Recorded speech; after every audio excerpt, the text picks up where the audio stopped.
సూర్యాపేట నుంచి జనగామ వెళ్ళేటువంటి హైవేకి ఎర్కారం స్టేజ్ దాటిన తర్వాత కల్వర్ట్ కింద మనకు గోన సంచిలో దొరికినటువంటి మృతదేహాన్ని ఎర్కారం గ్రామానికి చెందిన మాజీ సర్పంచ్ భర్త చింతలపాటి మధుగా మనం గుర్తించడం జరిగింది. అతన్ని గుర్తు తెలియని దుండుగలు విచక్షణారహితంగా దాడి చేసి గోన సంచిలో కుక్కి ఎవరికి అనుమానం కలగకుండా ఎవిడెన్స్ ని ఎక్కడ దొరకకుండా ఎర్కారం స్టేజ్ పక్కన కలిగినటువంటి కల్వర్ట్ దగ్గర వేయడం జరిగింది. దీన్ని మనం పోలీస్ డిపార్ట్మెంట్ చాలా ప్రతిష్టాత్మకంగా తీసుకొని ఇన్వెస్టిగేట్ చేస్తే ఇతను మృతుడు చింతలపాటి మధు, 44 సంవత్సరాల వయసు, ఎర్కారం విలేజ్.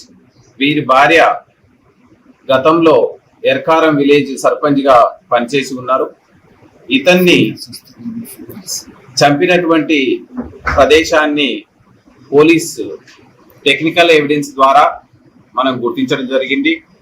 మనకు సూర్యాపేట టౌన్ లో సద్దల చెరువు కట్ట కింద ఏరియాలో మనకు జానయ్య ఇంటిలో అద్దెకి ఉంటున్నటువంటి చింతా సైదులు రూమ్ లో ఈ హత్య జరిగినట్టు మనం గుర్తించడం జరిగింది. ఇమ్మీడియట్లీ దీనికి ప్రత్యేకంగా విచారణ అధికారిగా టౌన్ సిఐ వెంకన్నను, అదేవిధంగా డిఎస్పి సూర్యాపేట ప్రసన్న అండ్ నేను కూడా clues team, fingerprints team, dog squads అన్నీ కూడా మనం అక్కడికి వెళ్ళి క్షుణ్ణంగా పరిశీలిస్తే ఈ గదిలో అతన్ని అంటే శుక్రవారం సాయంత్రం పూట దాదాపు 7:30 నుంచి 8 గంటల ప్రాంతంలో హత్య చేసి అతని శవాన్ని గోనె సంచిలో కుక్కి అక్కడి నుంచి తీసుకొని వచ్చి ఎర్కారం స్టేజ్ దాటిన తర్వాత రైట్ సైడ్ లో కల్వర్ట్ పక్కన పడేసినట్టు మనం గుర్తించాం. దీనికి ఏంటి అని మనం పూర్వపరాలు ఆ విలేజ్ లో ఉన్న నేపథ్యాన్ని పరిశీలిస్తే 2007వ సంవత్సరంలో ఎర్కారం గ్రామానికి సంబంధించినటువంటి మాజీ సర్పంచ్ మిద్దె రవీందర్ యొక్క హత్యలో ఈ యొక్క చింతలపాటి మధు ప్రధాన నిందితుడిగా ఉన్నాడు. దానికి సంబంధించి మిద్దె రవీందర్ కొడుకు అప్పుడు వాళ్ళ నాన్న చనిపోయినప్పుడు 8-9 సంవత్సరాల వయసు ఉన్నటువంటి అబ్బాయి ఇతని నాన్నని చంపినటువంటి ఈ చింతలపాటి మధును ఎలాగైనా అంతమొందించాలని దాదాపుగా 4-5 సంవత్సరాల నుంచి వివిధ రూపాల్లో ప్రయత్నం చేస్తూ వస్తున్నాడు. ఈ సందర్భంలో ఈ యొక్క మిద్దె రవీందర్ యొక్క కొడుకు మిద్దె జీవన్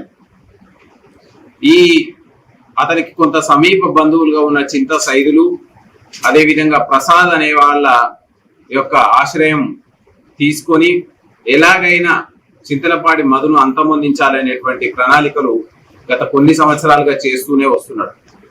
ఈ సందర్భంలో వీళ్ళ సహాయంతో చింతలపాటి మధుని ఒకసారి కారుతోటి టక్కరించి చంపాలని, ఒకసారి నెమ్మికల్లు దగ్గర పంచాయతీలో చంపాలని వివిధ సందర్భాల్లో ఇతని ప్రయత్నాలన్నీ వృధా అయిపోయాయి.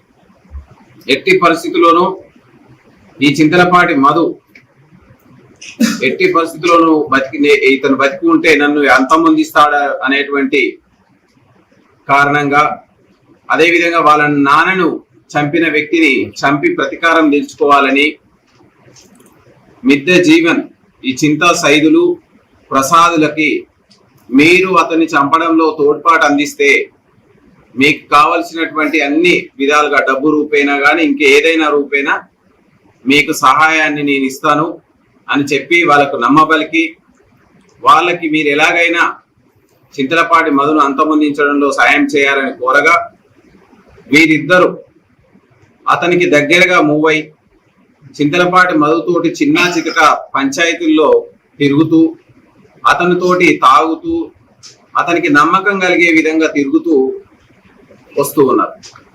ఈ హత్యకు 2-3 రోజుల నుంచి చింతలపాటి మధుని మామూలుగా దావతుల విషయంలో వాళ్ళ ఇంటికి రప్పించుకోవడం, అతనికి నమ్మకం కలిగే విధంగా చేయడం, ఒకరోజు మటను, ఒకరోజు చికెను, మందు, మాంసం అన్నిటిని సమకూర్చి నమ్మకంగా మిగులుతూ వస్తున్నారు.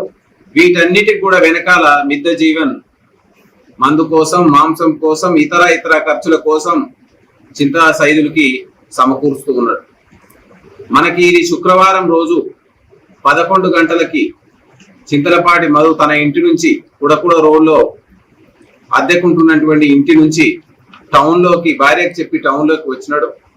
వచ్చిన తర్వాత ఈ చింతా సైదులు, ప్రసాద్ ఇద్దరు ఈ మిద్దె జీవన్తో కలిసి ఈ రోజు ఎలాగైనా ఇతన్ని అంతమొందించాలి అనేటువంటి ప్లాన్ లో భాగంగా ఆ రోజు చేపల కూర ఇంట్లో వండించడం, మంచిగా మందు తెప్పియడం, ఇవన్నీ తెప్పించిన విషయాన్ని చింతలపాటి మధుకి చెప్పడం, అతను 2 గంటల ప్రాంతంలో ఆ రూమ్ కి రావడం, ఆ 2 గంటల ప్రాంతం నుంచి దాదాపుగా 7:30 గంటల వరకు తాగుతూనే మద్యం మత్తులో పూర్తిగా దిగేటట్టు ఇతరు ప్రణాళిక ప్రకారం వీళ్ళు చేసుకోవడం జరిగింది.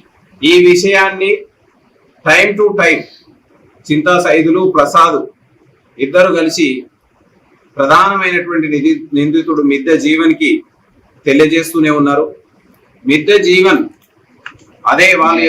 అదే ఊరికి చెందినటువంటి ఎర్కారం చెందిన మిద్దె ఆనందుని సహాయం తీసుకొని అనువైన సమయం కోసం మన ఏరియా హాస్పిటల్ పక్కన వెయిట్ చేస్తూ ఉన్నాడు.